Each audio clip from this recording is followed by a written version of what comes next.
Hi everyone, today I just wanted to go over how to replace the eccentric shaft sensor gasket. The tools you will need for this is a 5mm hex key, your replacement gasket, a preferably wide-tipped flathead, and optionally a socket the same diameter as the gasket, and a hammer.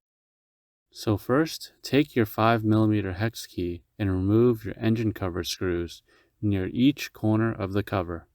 Then pull your cover up and out. Then let's remove your sensor connection. All you have to do for this is pull straight out. Once done, just rest it to the side and clean up as needed. Now grab the flathead, and for me, I just pulled up on the gasket lip in a couple of spots, and it literally popped off.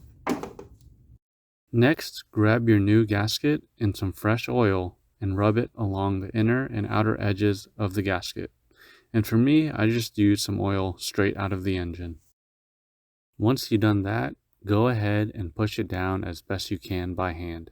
To be more sure after, I took that socket and pushed down on it, and even lightly tapped on it all the way around with a hammer just to be more sure. Last step, just plug that connector back in and you're all good to go. Hope this helped, and thanks for watching.